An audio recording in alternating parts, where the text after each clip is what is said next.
प्यारे दीवानों, एक हदीस पाक जो याद आती है उसका मफहूम मैं आपके सामने पेश कर रहा हूँ, कुछ उसकी सराहत और उसकी शरह के साथ। एक जवान था, अल्लाह के रसूल अलैहि सलाम की बारगाह में वो आया और आने के बाद उसने कहा कि या रसूल अल्लाह, मुझसे एक गुनाह हो गया है, यानी मैंने जिना किया है और आप मुझ पे हद लगाएं, क्योंकि इस्लाम का जो कानून है, अगर कोई शादीशुदा जिना करे तो उसको पत्थर मारे जाते, पत्थर उस पे बरसाए जाते हैं। तो उसने कहा या रसूल अल्लाह, मुझसे जिना हो गया है और मैं चाहता हूं कि आप मुझ पे हद लगाएं और मुझे पाक कर दे, क्योंकि कानून ये है कि अगर किसी पे हद लगेगी तो उम्मीद है कि इंशाअल्लाह क़यामत के दिन अल्लाह उस गुनाह के बारे में उससे सवाल नहीं पूछेगा, उससे सवाल नहीं होगा। तो आकाए करीम सल्लल्लाहु अलैहि वसल्लम फरमाते, तूने जिना नहीं किया होगा। जरा तवज्जो करें, सैयदुल मासूमीन का अंदाज गुनहगारों के साथ क्या है।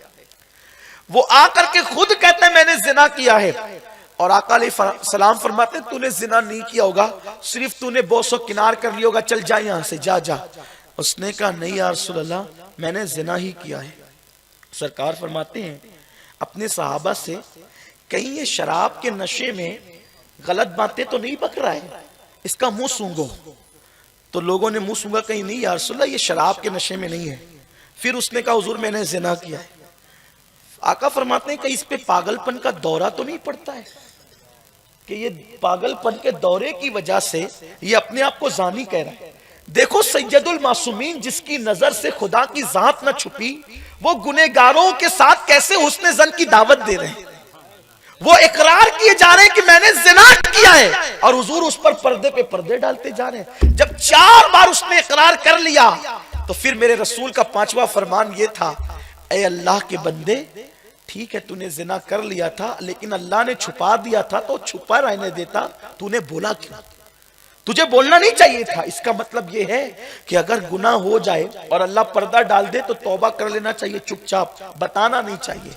यहां तो हाल ये कि दोस्तों में शेयर करते हैं कि मैंने ये किया, मैंने ये किया। अस्तगफिरुल्लाह। गुनाह का ऐलान भी गुनाह है, गुनाह का इजहार भी गुनाह है। कुछ ऐसे भी पारसा लोग मेरे समाज में रहते हैं जो कहते हैं आज फजर की नमाज मुझसे छूट गई। अरे छूट गई थी तो पढ़ लेता था, ऐलान करके उसको आपने दुबाला क्यों कर दिया?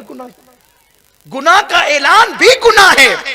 आप ये समझ करके लोगों को कहते हैं कि मैं फजर का आदी हूं और आज छूट गई है, ऐसा नहीं है। ये सब बातें न किया करें समाज में। गुनाह का इजहार भी गुनाह है, गुनाह का ऐलान भी गुनाह है। तो आपने फरमाया था जब अल्लाह ने पर्दे डाल दी तो पर्दा पड़ा रहने देता, तूने क्यों ऐसा किया? अब बहरहाल तूने जब इकरार कर ही लिया है, सरकार ने फरमाया ले जाओ इसे, तवज्जो करें, ले जाओ इसे और इस पे पत्थर बरसाओ, संग सार कर दो इसको। साहबा लेके उसको, उस जवान को पत्थर मारने लगे। जब पत्थर मारने लगे उसको, तो अल्लाह के हबीब सल्लल्लाहु अलैहि वसल्लम के साहबा संग सार करके आए। तो आने के बाद हुजूर अलैहि सलाम ने देखा कि एक सहाबी के दामन पर खून के कुछ कतरे हैं, कुछ कतरे खून के लगे हुए हैं। तो सरकार ने देखकर जान गए, सरकार पहचान गए कि ये उसी के खून के कतरे जिस शख्स ने जिना किया था और फिर उसने तौबा की, उसे संसार किया गया। और सरकार ने उनसे पूछ लिया वो मेरे फुला का क्या? मैं उस शख्स का नाम नहीं लूंगा, इसलिए कि जिसको नबी मेरा कह दे फिर शान ही जुदा है। खुदा की कसम ऐसे गुनहगार पर फिर हम रश्क करते हैं, हम गुनहगारों को रश्क आता है जिसको नबी मेरा कह दे, इसलिए कि उनकी शान है अपने खतावार को अपने ही दामन में लो। कौन करे ये भला तुम पे करोड़ों दुरूद, करके तुम्हारे गुनाह मांगे तुम्हारी पनाह, तुम कहो दामन में आ तुम पे करोड़ों दुरूद। हुजूर अलैहि सलाम ने फरमाया वो मेरे फुला का क्या हुआ? अर्ज़ की या रसूल अल्लाह, हम उसको पत्थर मार रहे थे और जब पत्थर मार रहे थे तो वो निकल कर भागा। सरकार फरमाते हैं तो फिर वो भाग गया? अर्ज़ की नहीं या रसूल अल्लाह, जब वो भागा तो हमने उसको पकड़ने की कोशिश की और मारा। सरकार फरमाते हैं अरे भाग रहा था तो भाग जाने दिया होता। क्या मोहब्बत है गुनहगारों से, क्या प्यार है गुनहगार। भाग रहा था तो भाग जाने दिया होता। नहीं या रसूल अल्लाह, हमने उसको मार दिया, वो मर गया, इंतकाल हो गया उसका। फिर उसके बाद एक और साहब खड़े थे, उन्होंने कहा अल्लाह की लानत हो उस पर। ایک صاحب کہتے ہیں غصے میں اور جلال میں آ کے اللہ کی لعنت ہو اس پر. ابھی قرآن نازل ہوتا ہے, نبیوں کا امام زمین پر ظاہری حیات میں موجود ہے اور وہ زنا کرتا ہے.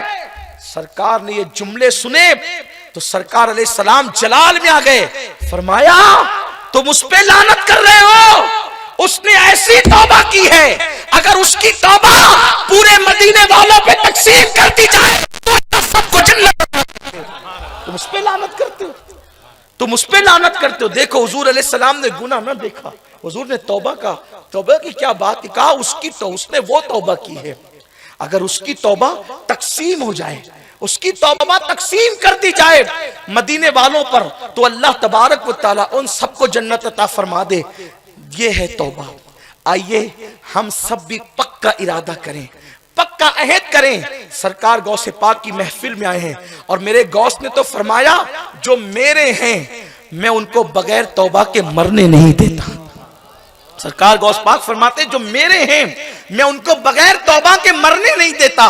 اور خدا کی قسم غوث پاک کا ماننے والا بغیر توبہ کے مر بھی کیسے سکتا ہے, اور اگر مرتے ہوئے بھی توبہ کی توفیق نہ ہوئی تو ساری زندگی کہتا رہا میں غوث پاک کا ہوں, میں غوث پاک کا ہوں.